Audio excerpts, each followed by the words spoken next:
예수님의 이름으로 기도하옵나이다. 아멘. 오늘 보실 하나님의 말씀은 골로새서 1장 20절에서 22절 말씀입니다. 골로새서 1장 20절에서 22절 말씀, 신약성경 325쪽 정도 되겠습니다. 325쪽.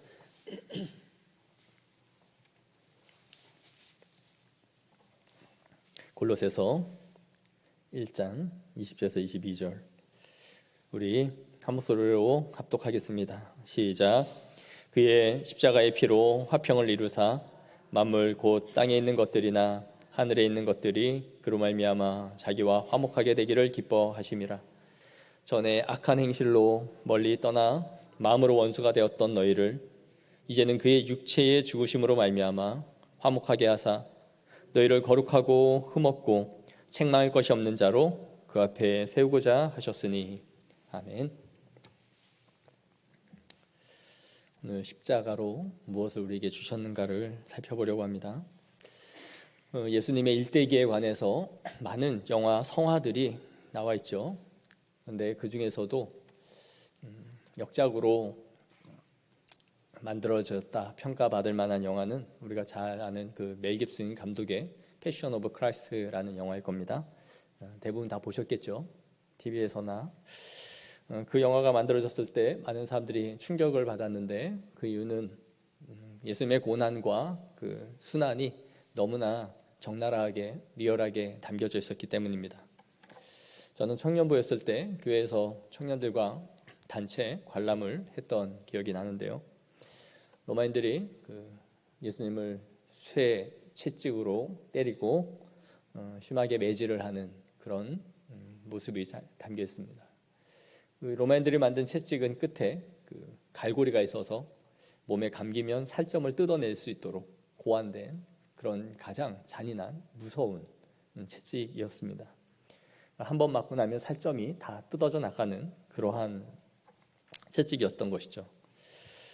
그 잔인성에 사람들은 이 영화를 보면서 많이 놀라고 또 눈물을 흘렸습니다. 자매들은 여기저기에서 흐느끼는 소리도 나고 그랬습니다. 그러나 우리는 이 예수님의 순환을 생각하면서 인간적인 안타까움과 슬픔을 가지고 영화를 볼 수도 있고 예수님의 순환을 생각할 수 있습니다. 그런 장면에 우리의 감정을 이입시키면서 보는 것이죠. 그러나 비그리스도인들 중에 이 영화를 보면서 회심을 하고 하나님을 만난 사람은 과연 얼마나 있을까요?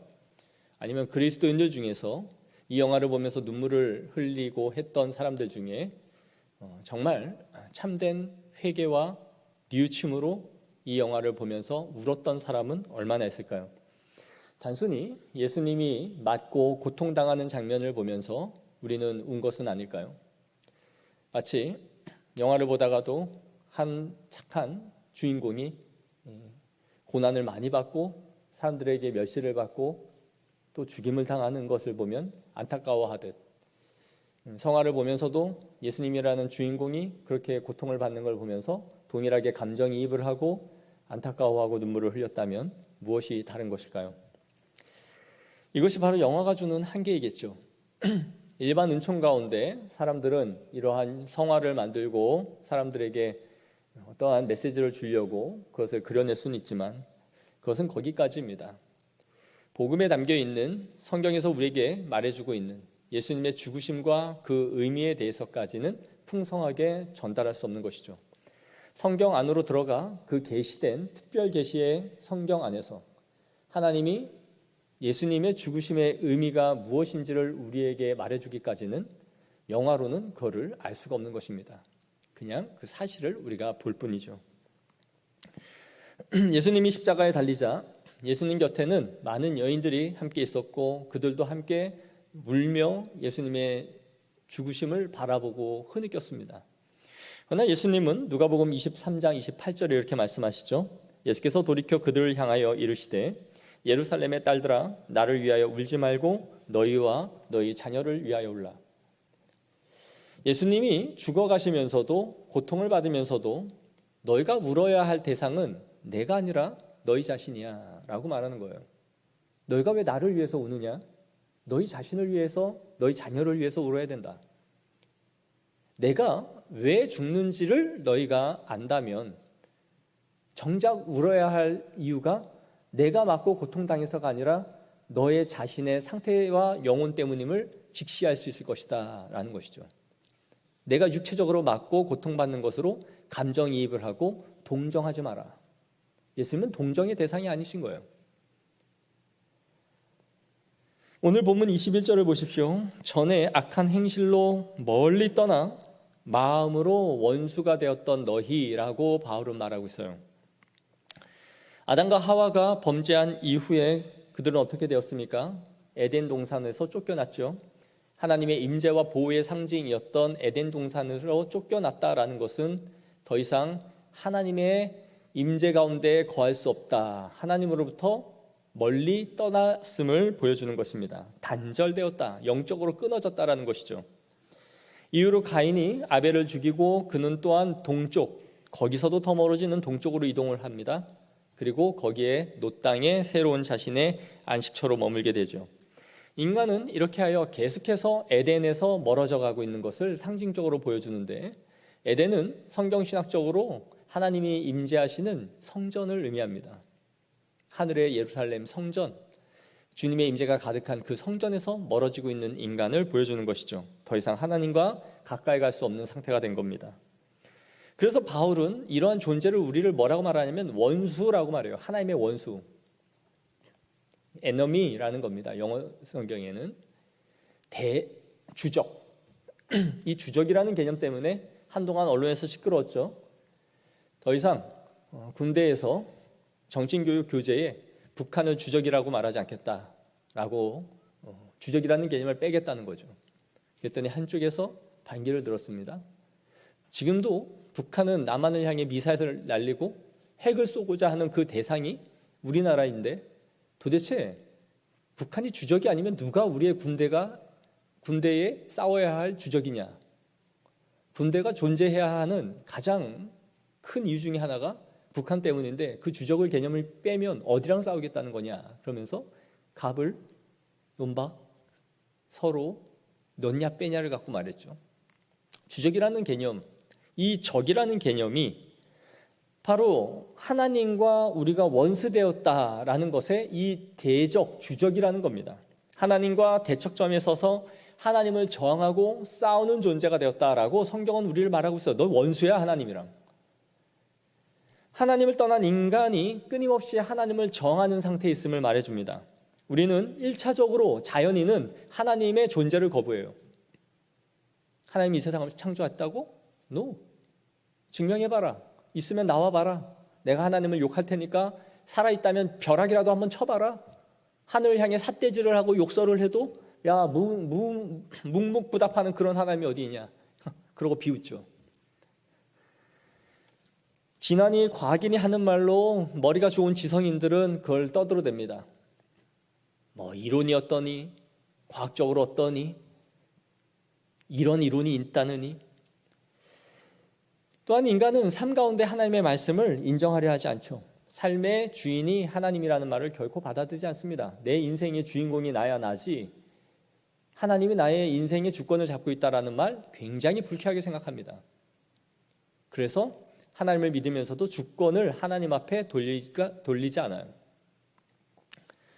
무엇보다 예수 그리스도를 통해 구원에 이르러야 한다는 이 진리를 인간은 가장 싫어합니다. 무슨 권리로 자신을 믿지 않는다는 이유만으로 천국과 지옥을 자기가 마음대로 던질 권한을 갖고 있느냐라고 저항하는 거예요. 이게 바로 대적하는 인간의 마음의 상태입니다.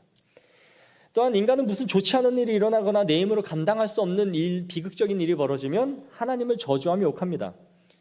하나님이 계시지 않는다라고 늘 말했던 그런 인간들이 자신에게 불행이나 이 세상의 어떤 불의함이나 사고나 알 수 없는 일들이 벌어지면 하나님을 향해 저주를 하고 욕을 해요. 평소에 믿지도 않더니 좋지 않은 일은 다 하나님을 향해 욕을 하는 거예요. 신이 있다면 그는 악마일 거야. 그 결과 자신들의 심판의 자리로 계속해서 걸어가고 있다는 것을 알지 못하는 것이죠. 원수된 상태인 것입니다. 이것이 바로 우리가 처한 죄의 비참함의 상태예요. 사람은 자신이 병에 걸리고 아프면 치료를 받아야 합니다. 그런데 가장 심각한 것은 내가 아프다는 것을 인정하지 않는 거예요. 많은 사람들이 병원에 가서 검진 받는 거를 무서워해요. 가면 병이 날까 봐 무서워서 아예 검진을 안 받는 거예요. 세상 미련한 거죠. 조기에 발견하려고 하지만 가면 병이 있다는 소리 들을까 봐 그게 무서워서 건강검진을 받지 않는 거예요. 가정과 부부 사이에 문제가 생기면 그 해결점은 내가 문제가 있을 수 있다라는 것을 의식하는 데서 시작이 되는 거예요. 그러면 상담사를 찾아가거나 누군가에게 내 몸을 맡겨서 치료를 받겠죠. 그런데 대부분의 사람은 내가 정상이라 생각해요. 그리고 이 세상에 있는 모든 사람들이 다 잘못됐대요. 세상이 바뀌어야지 내가 바뀔 일이 아닌 거예요. 그러니 내가 치료를 받아야 한다거나 상담을 받아야 된다는 생각을 하지 않는 것이죠. 아이들이 문제가 생겨서 언어 발달이 늦거나 자폐 증상이 보이면 어릴 때 조기 치료를 받으면 상당한 효과가 있다라고 합니다. 하지만 대부분의 부모는 그 시기를 놓쳐요. 왜 그렇습니까? 내 아이가 그럴 수 있다는 것을 인정하지 않는다는 거예요. 그냥 말이 좀 늦는 것뿐이야. 그냥 다른 아이보다 조금 다를 뿐이야. 그러다가 아이가 진학을 하고 학교가 갈 때쯤이 돼서야 너무 늦게 이 아이의 증상을 알아버리는 것이죠. 그래서 치료의 시기를 놓치고 마는 것입니다. 바로 오늘날 현대인들은 자신이 죄인이라거나 내가 비참한 처지에 지금 있다는 것을 전혀 생각하지 않아요. 잘났습니다. 좋은 차를 끌고 외제차를 몰고 좋은 양복을 입고 얼굴에 화장을 하고 돈이 더 있으면 성형을 하고 아주 삐깔나게 좋은 집에 살고 내가 어디에 사는지, 내가 무슨 차를 모는지, 내가 어떤 백을 갖고 있는지로 자신의 정체성을 찾아요. 그리고 그게 자신의 사회의 위치라고 생각을 해요. 그러니 내가 어디가 비정상이라거나 내가 어디가 단단히 잘못됐다거나 비참한 상태에 있다는 말을 전혀 받아들이지 않는 것이죠. 사실의 비참함은 자신의 심각함과 죽을 상태에 있다는 것을 전혀 알지 못하는 이 현대인들의 비참함에 있는 거예요. 그들은 하나님 앞에 용서를 받아야 한다는 존재라는 것, 그리고 자신의 죄를 위하여 누군가가 대속제물이 되어 죽어야 한다는 사실을 전혀 받아들이지 않습니다. 그리하여 하나님 앞에 나아가야 할 시기를 놓쳐버리는 것이죠. 결국 죽음에 이르러서야 이제 자신이 소망이 없음을 알게 되고 심판주를 마주하고 나서야 자신들이 들어가야 할 불구덩이 앞에서 현실을 직시하게 되는 거예요. 잘난 맛으로 내 인생을 향유하며 누리며 살아왔는데 그 죽음 앞에서야 나의 절망이 어디 있는지를 보게 되는 것이죠. 이게 비참한 것이에요. 너무나 멋있게 이 세상에선 화려하게 살아가고 있지만 이미 영혼은 송장 상태가 되어 걸어다니는 좀비처럼 다 썩어나고 악취가 나요. 너덜너덜 다리를 질질 끄고 걸어다니는 영혼의 상태를 갖고 있으면서도 얼굴은 뺀질뺀질하게 모든 것을 다 갖추고 그렇게 살아가고 있는 것이 자연인의 현대인의 모습인 것입니다. 우리는 단순히 예수님이 오셔서 고통받고 죽으셨다는 것이 중요한 것이 아니라 그분이 왜 죽으셔야 했는가를 아는 것이 중요한 거예요. 그것이 복음이며 이것을 이해하는 것이 우리의 구원과 매우 직접적인 연결이 되어 있다라는 것입니다. 이 의미를 알지 못한다면 우리는 신앙생활을 해도 껍데기이고 어쩌면 구원을 받은 믿음이 없는 것인 줄 몰라요. 바로 하나님을 대적하는 우리를 하나님과 화해시키기 위해서 예수님이 죽으셔야 했다라는 것이죠. 우리는 주일날 하나님의 공의를 만족시키기 위해서 그리스도가 순종하시고 복종하심으로 그분이 죽으셨다라는 것을 말씀드렸습니다. 인간은 범죄함으로 인해서 하나님의 영광과 하나님의 명예에 엄청난 손상을 가했어요. 하나님의 명예를 훼손시킨 자들이란 말이에요. 하나님이 창조하신 이 세계가 인간에 의해서 완전히 망가진 것이죠. 여러분 혹시 도미노를 세어봤습니까? 그것이 몇백 개일 수도 있고 1000개일 수도 있죠. 도미노를 하나하나 세워본 경험이 있습니다. 우리 엄마가 왔다 갔다 하면서 그걸 쳐서 날려가지고 제가 울었던 기억이 있어요. 내가 얼마나 공들여 세워서 이제 한 번만 건들면 되는데 다 된 거를 뒤로 발뒤꿈치로 툭 쳐가지고 박살을 내고, 그래서 제가 울었어요. 그 한 번의 완성의 희열을 맛보기 위해서 그 도미노를 우리는 세우는 것이죠. 그런데 그것이 다 완성되기 직전에 누군가가 쳐서 망가뜨린다면 어떨까요? 하나님의 완벽한 창조 세계를 인간이 박살을 냈습니다. 즉 하나님의 영광과 명예를 완전히 손상시킨 것이죠. 바로 예수님은 우리가 실추시킨 하나님의 영광과 명예를 다시 회복시키셔야 했던 거예요. 배상을 해야 했던 거예요. 그것이 대속 우리의 죄값을 치러야 했던 것이죠. 그렇게 함으로써 하나님과 원수된 우리를 평화로운 관계로 화목하게 하시기 위하여 이 땅 가운데 오신 것입니다. 그의 십자가의 피로 화평을 이루사 만물 곧 땅에 있는 것들이나 하늘에 있는 것들이 그로 말미암아 자기와 화목하게 되기를 기뻐하심이라. 인간의 죄로 인하여 망가진 만물과 하늘과 땅에 있는 모든 것들을 하나님과 화해시키기를 예수님이 기뻐하셨다라고 오늘 본문이 말해주고 있는 것이죠. 예수님이 십자가의 죽으심으로 이루신 것은 바로 하나님과 우리 사이에 화목한 관계를 만들어 주었다라는 겁니다. 화목하다라는 뜻은 하나님이 우리를 향해 보복하지 않으시겠다라는 뜻이 아니에요. 우리가 행한 것을 보복하지 않겠다, 그런 뜻이 아니라 주일날 이 화평케 되었다라는 것은 하나님이 우리가 죄를 짓기 이전의 상태인 것처럼 우리를 사랑해 주시겠다라는 뜻입니다. 너희를 이전처럼, 죄를 범하기 이전의 상태인 것처럼 내가 너희를 사랑해 줄 거야. 우리를 값없이 받아주겠다는 것이죠. 더 이상 원수가 아니라 평화롭고 사랑하는 상태가 된 걸 의미합니다. 총뿌리를 겨누고 서로 미사일을 쏘고 좌표를 떠놓고 언제든지 도발할 준비를 하고 있는 것, 그것이 바로 대적 관계, 대척점에 있는 거예요. 그러나 화평하다는 것은 남과 북이 모든 지뢰를 제거하고 철책을 다 없애버리고 판문점을 통해 우리가 서로 오고 가며 물자를 나누고 서로 끌어안고 언제든지 웃을 수 있는 이런 세계를 한번 상상해 보십시오. 이게 평화죠. 하나님과 우리의 관계가 이렇게 평화로운 관계가 되었다라는 것입니다. 적극적인 사랑을 하신 것이죠.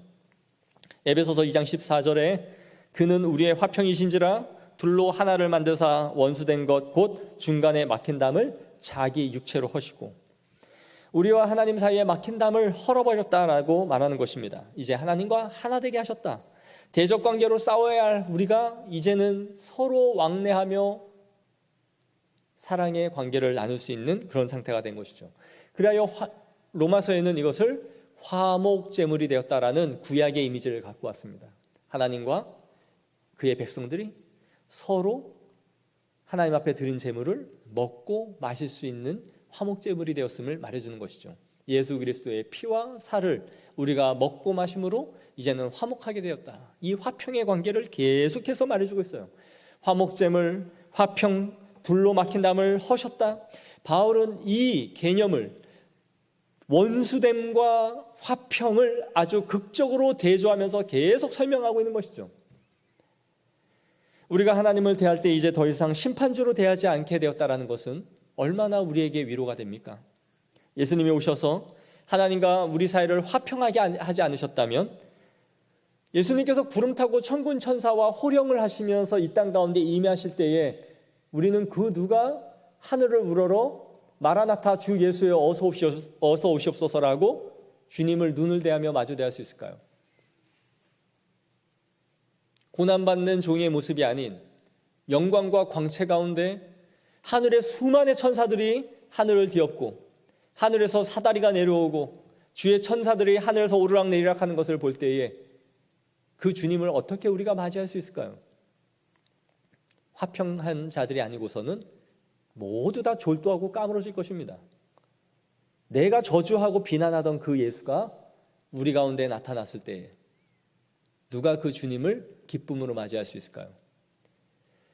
화평케 되었다라는 것은 우리가 죄로 하나님을 인식하여 심판주로 두려워 떨지 않고 오 주님, 내가 주의 손을 맞잡고 주의 발 아래 엎드려 주님의 품에 안길 수 있는 상태가 되었음을 의미하는 거예요. 이것은 얼마나 기적적인 일이며 우리에게 위로와 소망을 주는 것입니까? 수많은 죄가 우리의 머릿속에 가득하지만 그 죄를 더 이상 보지 아니하시는 그 주님 앞에 우리가 설 수 있는 담대함을 얻는 것이죠.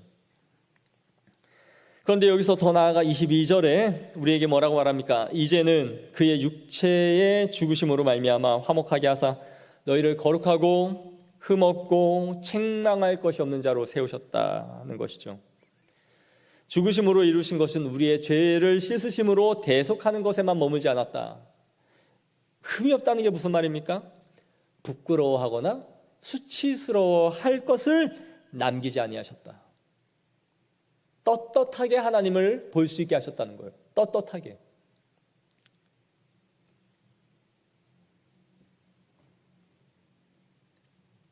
이 얼마나 위대한 말입니까?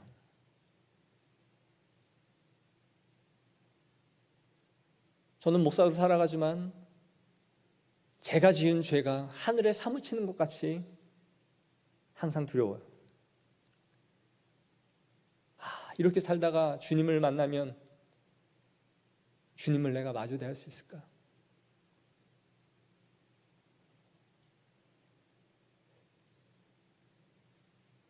우리의 말과 우리의 행실과 우리의 경건하지 않은 예배와 하나님을 사랑하지 않은 것, 하나님이 보지 않을 때에도 누가 보지 않을 때에도 하나님을 날마다 인식하며 살아가지 못하는 그 삶 속에서 오는 그 괴로움과 고통 속에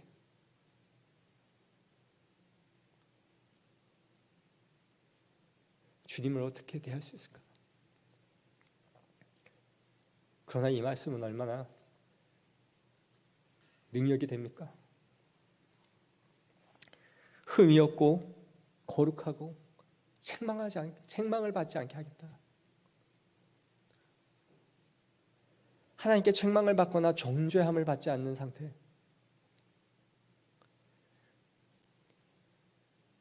얼마나 위대한 것입니까? 내가 그분을 숨지 않아도 되는 상태. 나뭇잎으로 내 옷을 가리고 아담아 어디 있느냐 할 때 그 수치와 모욕감에 숨어서 나올 수 없는 그런 상태가 아닌 동산에 거느시는 그 하나님 앞에 주님 내가 여기 있나이다 라고 나갈 수 있는 그 아담의 처음의 상태. 바로 그렇게 우리를 회복시켜 주겠다는 것이죠. 우리가 죄사함을 받는 것만으로는 천국 백성이 될 수 없어요. 죄가 없기 때문에 하나님께 받아들여질 수 있는 것이 아닙니다.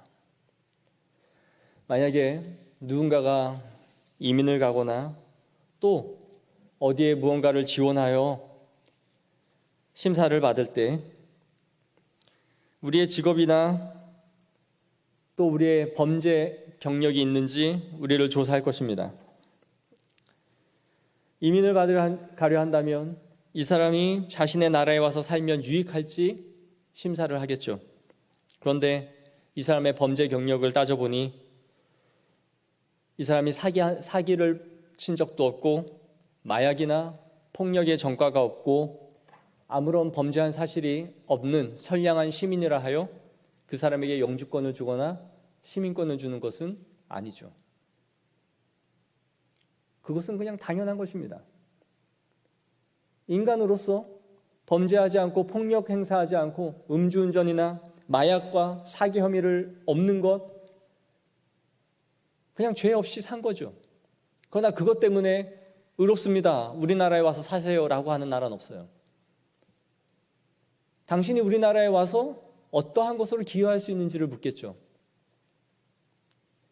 우리가 그리스도의 보혈로 죄 사함을 받았다는 것이 천국에 들어갈 조건이 되었다는 것은 아닙니다. 그것은 그냥 우리가 용서받은 것뿐이죠. 혐의가 있고 죄가 있지만 사면을 받은 거예요.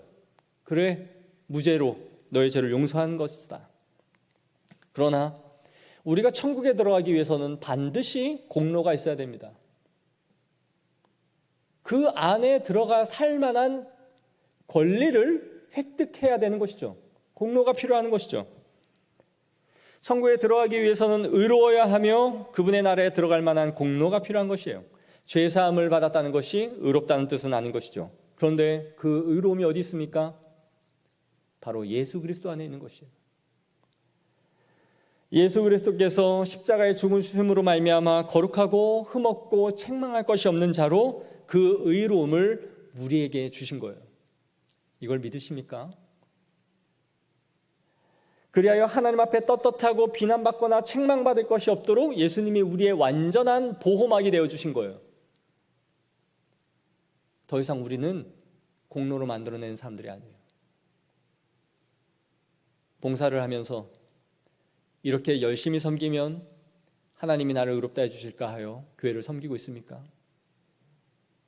헌금을 많이 드리면 그 값으로 하나님 앞에 의롭다함을 얻을까 하여 그래서 헌금을 드리고 있습니까? 어렵고 힘든 사람에게 무언가를 도와주면 그것이 공로가 되진 않을까, 이 모습을 보고 천국 백성 삼아주진 않을까 하는 마음으로 그렇게 남을 돕고 있습니까? 아직도 예수 그리스도의 공로 위에 내 것을 심겠다라는 것이죠. 그런 기독교는 없습니다. 우리가 섬기고 우리가 드리고 우리가 헌신한다면 그 이유는 단 하나입니다. 하나님이 우리에게 베푸신 은혜가 너무 크기 때문이죠. 주객이 바뀌는 순간 복음은 항상 땅바닥에 떨어지고 예수 그리스도의 보혈은 물거품이 되는 거예요.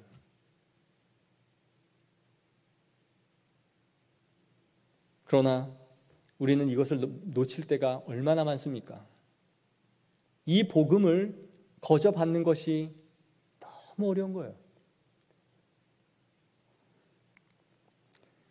우리가 의롭다 하심을 받는 것은 나의 불의가 제거되거나 내가 의로운 존재로 바뀌었다는 뜻이 아니에요. 우리의 존재가 예수님을 믿어 바뀐 것이 아닙니다. 우리는 여전히 죄가 있지만 예수 그리스도의 의를 우리에게 전가시켜 준 거예요. 우리의 의는 그리스도로 말미암아 전가된 의를 가지고 하나님의 자녀가 되는 것이죠. 고린도후서 5장 21절에 하나님이 죄를 알지도 못하신 이를 우리를 대신하여 죄로 삼으신 것은 우리로 하여금 그 안에서 하나님의 의가 되게 하려 하심이라. 하나님의 의가 되게 하기 위하여 죄를 알지도 못하신 이에게 죄로 삼으신 이유다라고 성경은 말해주고 있는 거예요. 그러나 하나님을 믿지 않는 사람들은 여전히 자신의 공로를 스스로 만들어내려고 하고 있습니다. 그리스도의 공로를 받지 않고 스스로 의로움을 만들기 위해 여전히 착하게 살아보려 하는 것이죠. 착한 행실로 남을 도우려 하고 자선을 베풀며 무언가를 베푸는 삶을 살아보려 해요. 그리하여 이러한 공로와 선행이 많으면 많을수록 복음을 점점 받아들이지 않아요. 왜 그렇습니까? 자신 안에 의가 충만하기 때문이죠.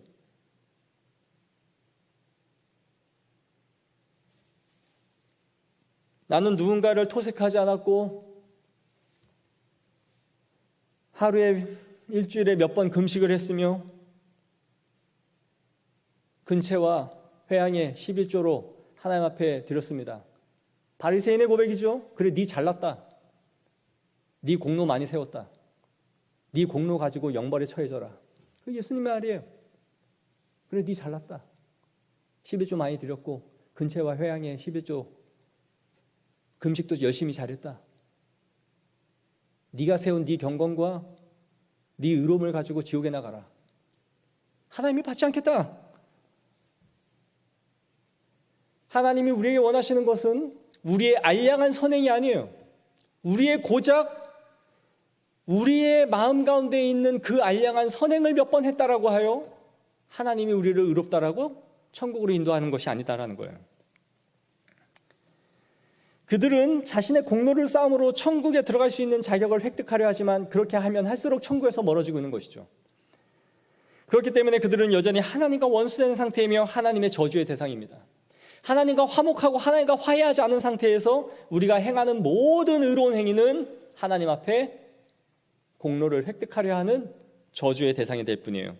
내가 가진 의는 율법에서 난 것이 아니요 오직 그리스도를 믿음으로 말미암은 것이니 곧 믿음으로 하나님께로부터 나느니라.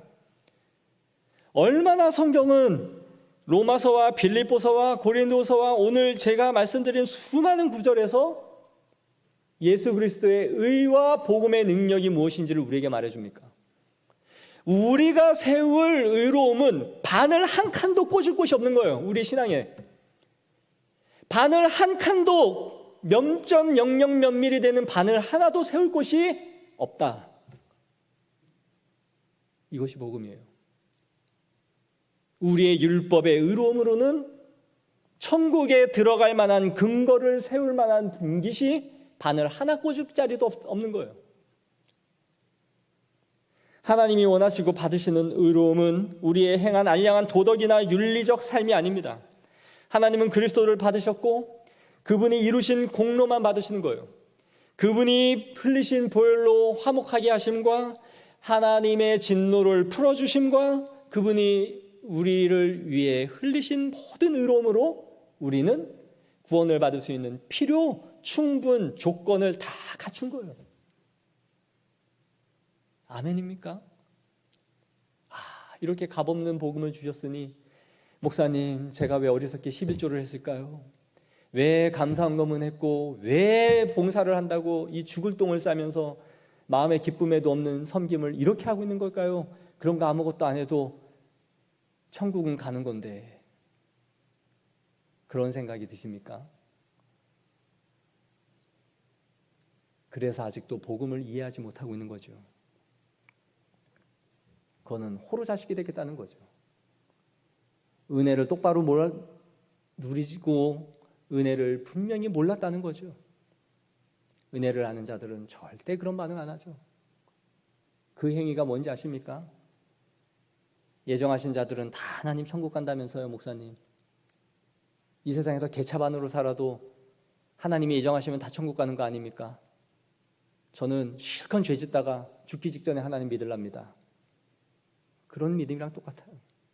그런 사람 많이 봤죠? 나는 좀 더 술도 먹고 담배도 피고 하다가 더 나중에 예수 믿을래.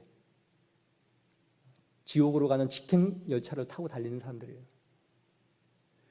은혜를 바르게 알고 복음을 제대로 누린 사람은 그러한 망언을 하지 않아요.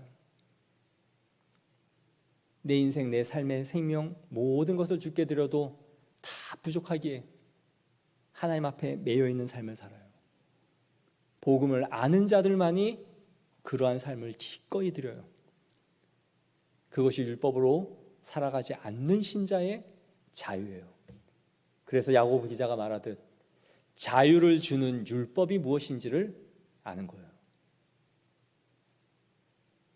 로마서 4장 5절에 이를 아니할지라도 경건하지 아니한 자를 의롭다 하시는 이를 믿는 자에게는 그의 믿음을 의로 여기시나니. 일을 아니할지라도, 즉 우리가 여기서 일을 아니한다는 것은 하나님을 섬기지 아니할지라도 그런 뜻이 아닙니다. 우리가 무언가를 획득하여 구원을 얻기 위하여 의로워지기 위하여 어떠한 일을 도모하고 무언가를 만들려 하지 않을지라도 라는 뜻이에요. 이 세상에서 복음을 가장 받아들이지 않는 자들이 이 세상에서 착하게 산 사람들이죠. 그들이 복음을 잘 받아들이지 않아요. 왜요? 자기의 의로움이 항상 장착되어져 있기 때문이에요. 나는 남에게 해도 안 입혔다? 내가 손해를 보면 손해를 받지? 누군가에게 내가 해를 입힌 적이 없다. 아주 의로워요. 오히려 깜빵에서 사람 죽이고 사기치는 사람들이 그래서 하나님을 만나죠. 형장의 이슬로 살아가야 할 그 사람들이 복음을 믿어요.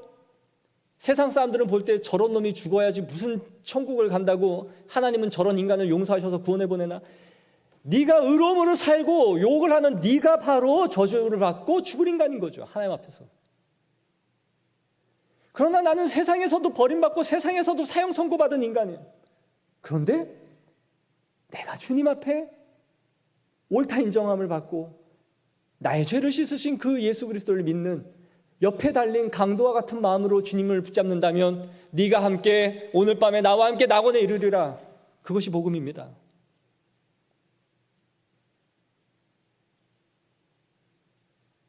이를 아니할지라도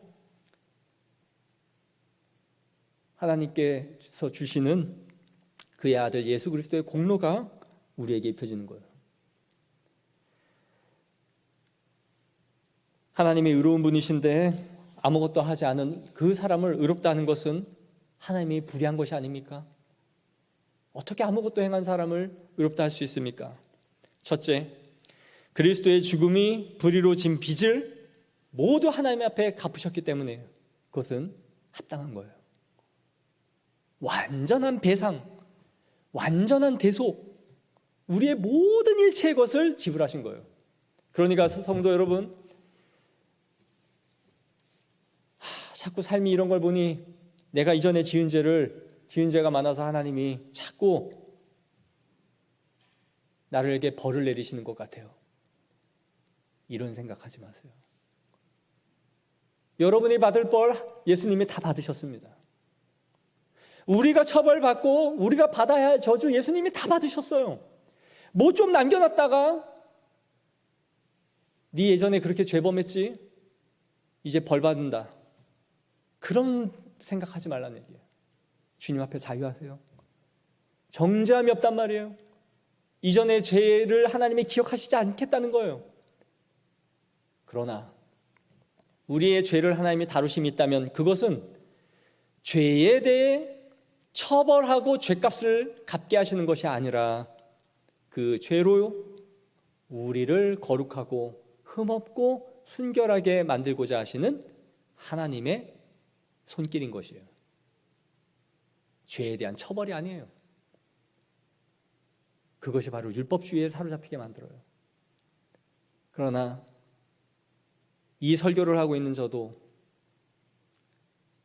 나의 일신상의 어려움이 올 때마다 나의 죄가 자꾸 생각나요. 물론 내가 무언가로 이것을 하나님 앞에 씻어야 된다라는 생각은 갖지 않지만 우리는 끊임없이 이 복음과 싸워야 되는 거예요. 예수님이 우리에게 주신 공로가 무엇인지를 삶 가운데서 계속 싸워야 돼요. 그래서 나의 것을 밀어내고 예수 그리스도의 의로 덧입혀지기를 항상 구해야 되는 것입니다. 두 번째, 우리가 그리스도의 순종이 우리의 필요한 모든 의를 만족시켜 주셨기 때문에 경건하지 않은 자를 의롭다 하시는 것은 불의한 것이 아니에요. 그리스도의 순종하심으로 그 순종이 우리의 것이 되었기 때문이에요. 그리하여 우리는 하나님의 자녀가 되는 권세를 누리고 있는 것입니다. 사랑하는 성도 여러분, 이 고난주간을 지나면서 감정적인 차원으로 우리가 예수님의 죽음을 생각해서는 안 돼요. 예배 안 나온 성도들이 지금 뭘 하고 있는지는 모르지만 이 십자가가 그들의 가슴에 무엇인지를 물어봐야 돼요. 예수 그리스도의 죽으심이 그 은혜와 기쁨과 감격이 그 공로가 무엇인지에 대한 의미가 우리에게 없다면 우리는 살았으나 죽은 것이에요. 구원이 무엇인지를 모를 수도 있는 거예요. 이것은 구원 얻는 믿음과 직결되어져 있는 아주 중요한 복음의 정수이기 때문에 그래요. 제가 늘 말하는 게 제발 나이 40 먹고 50 먹고 60이 되고 권사가 되고 장로가 되고 직분을 가졌으면서도 하나님이 뭐 했냐, 천국에 어떻게 가냐 그러면 돈으로도 못 가요 하나님 나라, 얼굴이 예뻐도 못 가요 하나님 나라, 믿음으로 가는 나라 하나님 나라. 제발 이런 정도의 수준으로 제발 신앙생활 하지 말라. 창피하지 않냐?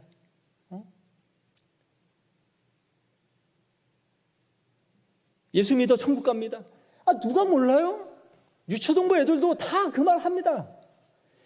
예수님이 죽으셔서 당신에게 주신 십자가의 의미가 무엇입니까? 예수 그리스도의 대속 제물과 화목케 하심과 원수되었던 우리를 화평케 하사 우리에게 의를 전가시켜 주시고 천국에 들어갈 필요 충분한 조건들을 나에게 다 허락하심으로 나의 죄는 도말되어져 있고 더 이상 주께서 나의 허물과 죄를 보지 아니하시고 우리를 흠없고 의롭게 하사 하나님의 천국 백성이 되게 하신 것입니다. 이런 것이 우리의 삶에 나와야 그리스도인인 거예요. 이런 것을 아이들에게 가르치는 거예요. 이걸 자녀에게 가르치는 거예요. 우리가 모르니 뭘 아이들에게 가르치겠습니까? 야, 천국 가라. 교회 와서 교회 와라. 그럼 천국 간다. 복음의 내용과 핵심이 없는 것은 죽은 거예요. 깡통이에요. 복음은 반드시 내용이 있는 것입니다. 우리 향기로운 교회 성도 여러분, 복음의 의미를 가슴 깊이 새기고 그냥 단순히 문구 하나를 갖고 있는 것이 아니라 그것이 심장에 박혀야 돼요. 나는 예수 그리스도의 의로 산다. 눈만 감아도 십자가를 생각하며 울 수 있는 심장이 있어야 돼요. 여러분, 성도로 살면서 가장 힘들 때가 뭡니까? 십자가를 생각해도 눈물이 나지 않을 때 가장 괴로운 거예요. 목사로서 성도로서 살아가는 비참함이 거기에 있어요. 예수님의 십자가를 아무리 생각해도 눈물이 나지 않아요. 그 은혜의 감격과 기쁨이 더 이상 생각나지 않습니다. 목사님, 매우 위험한 겁니다. 매우 위험한 처지에 있는 거예요. 목사님 말씀을 읽었지만 그 말씀을 보다가 읽다가 눈물을 흘린 적이 언제인지도 모르겠습니다. 아주 심각한 상태에 있는 겁니다.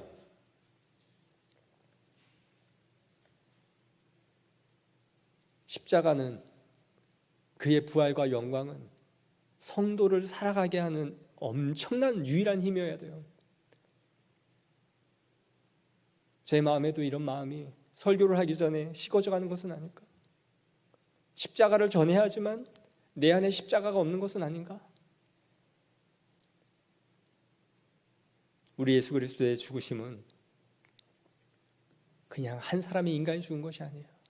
누가 죽었느냐가 중요한 것이죠.